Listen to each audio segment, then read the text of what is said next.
Bonjour tout le monde, vous allez bien? Vous m'entendez bien? Oui. Oui, parfait. Je suis contente d'être avec vous ce soir. Donc, mon nom est Bessie, pour ceux qui ne me connaissent pas, mais je pense qu'on se connaît pas mal tous en étant de famille. Je suis ici pour vous partager le rôle que l'Église a joué dans ma vie spirituelle depuis que j'ai été exposée à l'Église évangélique. Mais avant que je commence à vous partager, juste question de vous, d'avoir votre attention, j'ai un quiz pour vous. Et pour être certaine d'avoir toute votre attention, à chaque bonne réponse, mais vous avez droit à des bons chocolats Linder comme ça. OK? Alors, et je vais demander, s'il vous plaît, à mon mari Dominique, si tu peux m'aider à me dire qui lève la main le premier ou la première, parce que tout doit se faire dans l'ordre, s'il vous plaît. On n'a pas le droit d'attaquer notre voisin pour le chocolat. OK? Alors, et attendez que j'ai fini la question. Juste pour être certain que vous avez entendu la question au complet. Ça va? Vous êtes prêts, Dominique? T'es prêt? Oui. OK, parfait. Alors, le thème, c'est l'Église, hein? Donc, mes questions vont être autour de ça. Qui peut me dire l'origine du mot Église pour un chocolat? Moi, j'ai vu Taline qui a levé la main pour la première. De quelle origine? D'origine grecque. Bravo, Taline, on félicite. C'est ton chocolat. C'est arrangé avec le gars de la vue. Non, mais Dominique n'a pas le droit de répondre aux questions. C'est pour ça que lui m'aide. Alors, oui, le mot « église » vient d'origine grecque. Et bien, c'était normal que j'en parle de ça parce que moi, je suis d'origine grecque. Il fallait que je faufile ça un peu là-dedans. Mais non, c'est vraiment l'origine du mot.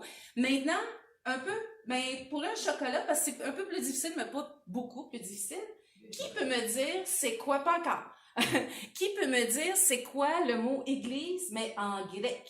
Taline, t'as pas le droit de répondre. Oui, Eric. Ecclesia. Oui, parfait. Je te pardonne ton accent. Un chocolat pour toi.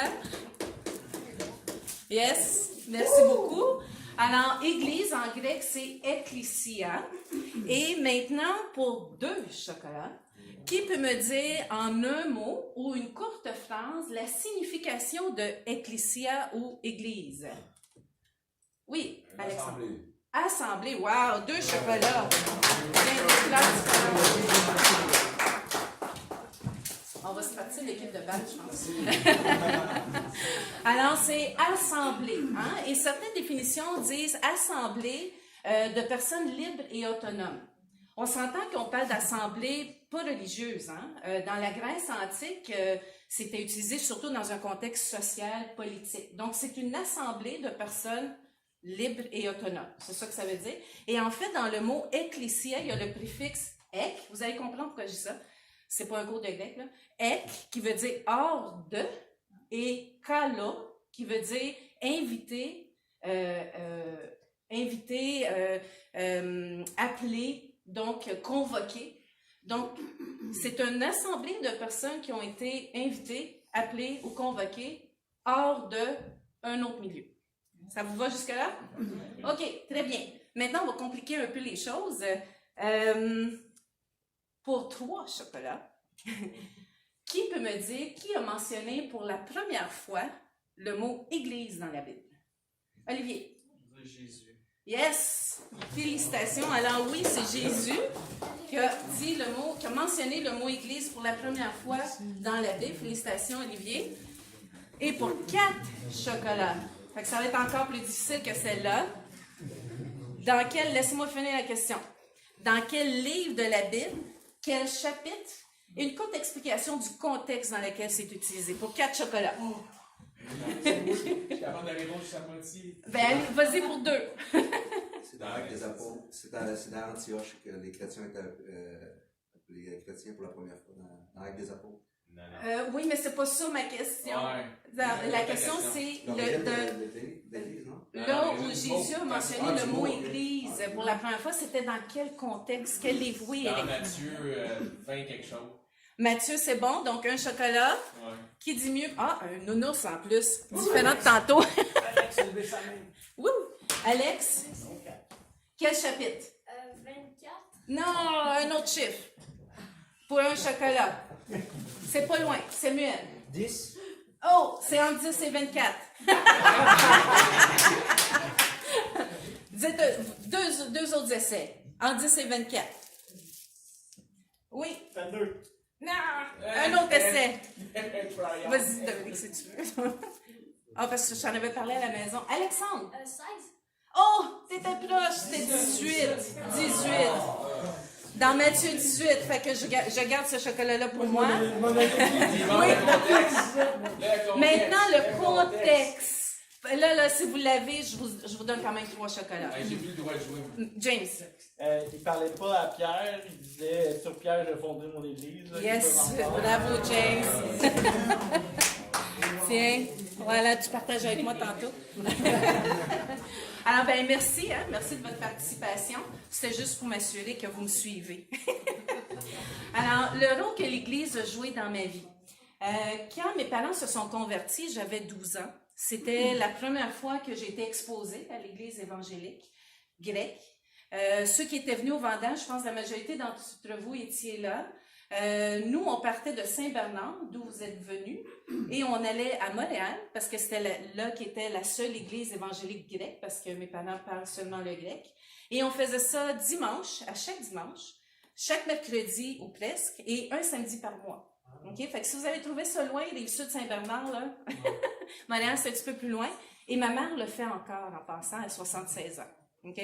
Fait que ça, c'est vraiment un dévouement à son église locale. Et ça, c'est une chose que mes parents m'ont transmis parce que c'était inconcevable que, surtout le dimanche, qu'on ne suive pas papa-maman. En fait, donc j'avais 12 ans quand ils se sont convertis. Le premier dimanche que j'ai manqué, là, j'étais au cégep. C'est parce que j'avais un cours intensif de fin de semaine. Fait que j'avais pas le choix de manquer l'église. Alors, chez nous, on se posait pas la question dimanche, on allait à l'église. Et je remercie mes parents de cette discipline-là qu'ils nous ont transmis parce que ça m'a fait apprécier ce qu'est l'église locale. Okay? Donc ça, c'était mon premier contact avec l'église. À l'église, mais les enfants, on allait à l'école du dimanche et c'est là que j'ai découvert la Bible. Je connaissais pas la Bible avant. J'ai eu des professeurs d'école du dimanche magnifiques, dévoués, qui nous ont transmis leur amour de la parole de Dieu. Pour moi, c'était un univers qui se dévoilait à moi. C'était Dieu qui se dévoilait à moi. Son amour, ce qu'il a fait pour moi, ce qu'il a fait pour avoir une relation avec moi. Et à 14 ans, j'ai pas pu tenir devant un tel amour. Et je me suis convertie, j'ai donné ma vie à Jésus. Je me suis fait baptiser dans cette belle église-là. Et ça, c'était mes premières expériences à l'église. Aussi, ce que les adultes faisaient dans ce temps-là, ils faisaient beaucoup d'efforts pour qu'on se retrouve souvent ensemble, à part de les heures de culte. Ça arrivait souvent que, surtout l'été, parce qu'on avait une piscine à la campagne, qu'après le culte, mon père invitait tout le monde. Tout le monde se ramassait à la campagne. Mais ça crée un lien d'appartenance. Parce qu'à l'adolescence, vous le savez, hein, les jeunes, c'est pas facile de faire face, mais plus tard aussi, mais on dirait à l'adolescence, on cherche plus. Et d'avoir un groupe qui partage les mêmes valeurs que nous, les mêmes croyances que nous, les mêmes défis que nous, moi, ça m'a empêché de faire certaines bêtises. Fait que je vous encourage, petite parenthèse, là, je vous encourage à passer du temps ensemble, à vous exhorter, à prier les uns pour les autres. Et nous, les adultes, mais essayer de créer des circonstances pour que ça soit propice, ces rencontres-là. Donc ça, c'est les débuts de mes fréquentations à l'Église. Comme toute bonne chose, mais il y a l'autre côté de la médaille. J'ai été blessée par des gens de l'Église. De cette même Église-là, par les mêmes personnes souvent qui m'ont bénie, qui m'ont aidé à marcher. Ces mêmes personnes-là me blessaient aussi, par leur comportement, par leurs paroles. J'étais jeune en âge, mais j'étais jeune dans ma foi aussi. Puis je comprenais pas, parce que c'était pas cohérent avec ce qu'on m'enseignait. C'était pas cohérent avec ce que je lisais dans la parole de Dieu. Et pendant cette période-là, malheureusement, la doctrine qui était enseignée dans cette église, ça a changé aujourd'hui, gloire à Dieu, c'était qu'on peut perdre son salut. Alors, moi, j'avais reçu le salut par la grâce, par le moyen de la foi, mais il fallait que je le tienne, parce que je pouvais le perdre. Et veut pas, ça amène aux œuvres, ça amène aux actions. Et là, c'était tout le temps, c'est-tu celle-là qui me fait perdre mon salut? Puis là, il y a toujours des personnes autour qui disent, tu dois pas être sauvé parce que tu as fait telle chose. mais moi, je voyais leur comportement aussi. Ça ne correspondait pas avec ce que je lisais, avec ce qu'ils disaient et avec ce qu'on m'imposait. Et malheureusement, n'étant pas assez fondée dans ma foi, ce qui est arrivé, c'est que j'en ai voulu à Dieu pour ça. Et ça m'a fait dire à Dieu, si c'est ça, l'Église, c'est ça que tu veux de moi, je ne réussirai jamais à garder mon salut, je ne serai jamais assez bonne pour le faire, donc je lâche tout. Heureusement, l'histoire ne se finit pas là, parce que je suis là ici aujourd'hui. Heureusement, Dieu n'était pas le Dieu qu'on m'avait présenté, et je glorifie Dieu parce que l'enseignement a changé aussi à cette même Église, donc Dieu est patient avec nous, il nous suit dans notre progression dans la foi. J'ai appris que l'Église est constituée de personnes imparfaites, parce que j'en fais partie, et aussi que, pas parce qu'on devient chrétien, qu'on devient parfait le lendemain. C'est une marche, c'est une question d'une vie, et on progresse chacun à une vitesse différente. Vous pouvez me blesser, je peux vous blesser. C'est pour ça que ça prend beaucoup d'amour, beaucoup d'humilité d'entre nous. Et évidemment, d'avoir les yeux, chercher la vérité dans sa parole. Alors, l'histoire ne s'est pas terminée là. On s'est retrouvés plusieurs années parce qu'on m'a dit 10 minutes. Alors, on a fréquenté une église où il y avait beaucoup de jeunes. Une école du dimanche de jeunes, je pense qu'on était 30, 40? Il y avait 40 enfants en tout. Puis, j'avais une amie, qui est toujours mon amie d'ailleurs, qui s'occupait de l'école du dimanche. Et elle était persuadée que moi, j'avais des dons et des talents pour m'impliquer dans ce ministère-là. Je dis bien, elle était persuadée parce que moi, non. À chaque fois qu'elle me disait, ben si, viens m'aider, viens faire ça. Premièrement, je ne suis pas patiente. Deuxièmement, l'enseignement, ça ne me disait rien. Troisièmement, j'aimais mes enfants, mais pas tellement les ceux des autres. Mais moins de patience, mettons, pour les enfants des autres. Alors, mais elle a persévéré. Et elle m'a fait l'accompagner dans l'école du dimanche. Puis à un moment donné, un dimanche, elle ne s'est pas présentée. Fait que je me suis retrouvée avec ce ministère-là. L'école du dimanche, le culte missionnaire qu'on appelait, c'était le culte des enfants pendant le culte des adultes. La brigade des filles, qui était comme un groupe scout, mais chrétien. On avait 24 petites filles qu'on s'occupait. Et je vous dis, c'est les années les plus bénissantes de ma vie. Parce que j'ai une sœur qui a cru en moi, qui a vu en moi ce que Dieu m'avait donné pour mettre en contribution de sa famille et qu'elle m'a poussée à le faire. Alors, si quelqu'un vous dit « Hey, vas-y, il me semble que je te verrai là », bien, allez-y. J'aurais manqué tellement de bénédictions si je m'étais entêtée. Puis, ça se peut que ça ne soit pas exactement là où on est à l'aise. Un pasteur que j'aime beaucoup dit « C'est beaucoup plus facile de diriger un véhicule qui est déjà en mouvement que de diriger quand il est immobile. » Alors, si on est déjà en mouvement, impliqué dans quelque chose, puis c'est pas tout à fait ça, ben, on va être dirigé là où est notre place. Alors, ça, c'est une autre leçon que j'ai apprise dans mon église locale. Et c'est des souvenirs qui vont me suivre jusqu'à la fin de ma vie. Des beaux souvenirs. Donc, on finit avec ici. La deuxième fois qu'on est venu ici, pas la première, c'était Éric qui enseignait. Et je vous le partage parce que je te l'ai déjà partagé. Et je savais que Dominique voulait vraiment là, que ça devienne notre église ici. Fait que là, je scrutais tout. Là. Et ce matin-là, Éric prêchait sur l'Israël de Dieu. En tout cas, quelque chose... Mais c'était pas ce que moi j'avais entendu. Là, toute ma vie chrétienne, là, ça fait des années là, que je suis dans l'église, mais c'était pas comme ça du tout qu'on m'avait présenté ce thème-là du tout. Dès le début du culte, du message, j'étais pas bien parce que là, ça contredisait beaucoup de choses que je croyais. Je peux partager ce que je t'ai dit. Que là, je me suis dit, soit qu'il est fou, ou soit que moi, je suis dans l'erreur. Là. C'était un des deux. Hein? Puis, mais plus que le message avançait, Éric ne nous partageait pas ses idées ou les écrits de quelqu'un d'autre. Il nous partageait ce que la Bible dit. Je ne peux pas dire que Dieu est fou. J'avais pas le choix de dire, hey boy, peut-être qu'on a mal interprété les passages qu'on m'a enseignés sur ce sujet-là. Ou peut-être c'est lui qui se trompe, je ne sais pas, mais là, j'ai des devoirs à faire. Fait qu'à la fin du culte, j'étais face à deux décisions.